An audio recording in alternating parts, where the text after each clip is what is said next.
So courses at Harvard can be anything that you make them to be. Really, section is where most of the learning happens. It's a conversation between different people.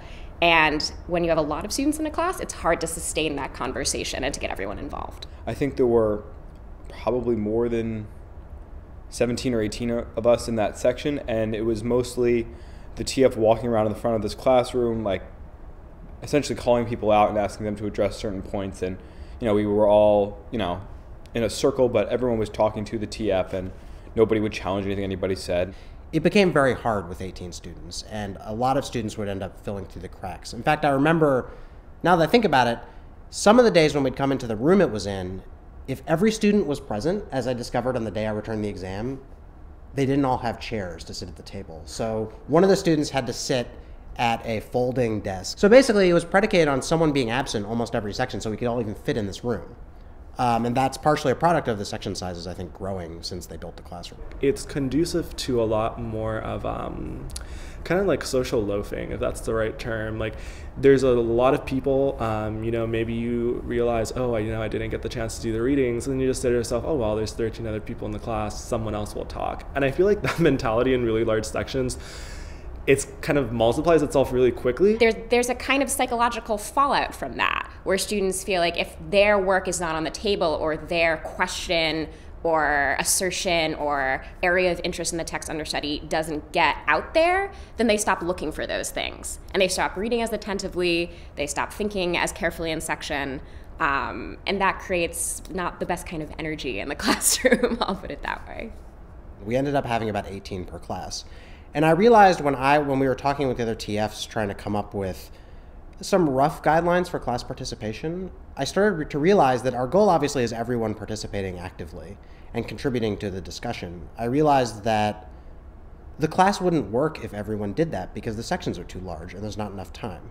In smaller sections, you not only get to know who your other classmates are, but you really have to look at them in the eye. So to me, the tragedy of a large section is not that it makes it difficult for me to teach effectively. I have resources, I have tricks, I have experience, I figure out how to do that. Although, it would be better if I felt that there was more room for me to maneuver sometimes. To me, the tragedy is that the students in that section don't get to connect and discuss and harness the energy of their classmates. In a large section, if you have a computer, it's essentially like a mini lecture. You can be doing anything. And so if that's Facebook, if that's emails, if that's, you can be doing things that are entirely unrelated to section. I've done it. Everyone I know has done it. If you haven't done the reading, you can, dodge questions and look like you're really trying to find the exact point of the reading you're looking for when you're really not doing anything because you didn't do any of the reading.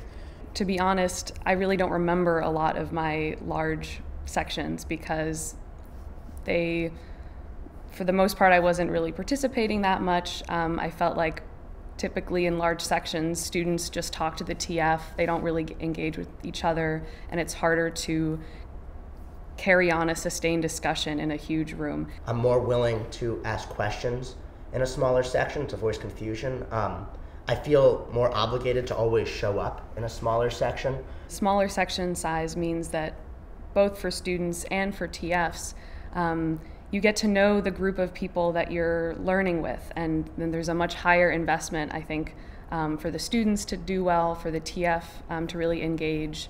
And it really gives students the opportunity to learn more from each other and learn more from themselves. So, and as far as the smaller section things, so you get to know the students better, everybody participates. It's more comfortable in a situation where you can cold call people without them really feeling on the spot. And also just the possibility that they're all participating means they're actually doing the work and reading the material. I have no way to know in a huge section if everyone's doing all the work. In my experience, TFs are able to kind of better gauge how well they're teaching, how effective they are. So, my ideal section size would probably be 8 students because I think that number just works so well for me. Like, I've seen very comfortable sections be 9 or 10 or 11 or 12 people. Any higher than that, and I feel like it starts getting into people can sort of hide and just sort of, am I allowed to swear on this? Am I allowed to swear? Like, they can essentially bullshit their way through section if that's what they need to do. I think the ideal, and I think I could debate this, is somewhere in the neighborhood of 10 to 12. I think universally, if you do have smaller sections, students have better experiences. I've seen firsthand extremely small sections work much better than large sections. We definitely have the space. I feel like we definitely have the resources. And there really is no excuse, I feel like, for Harvard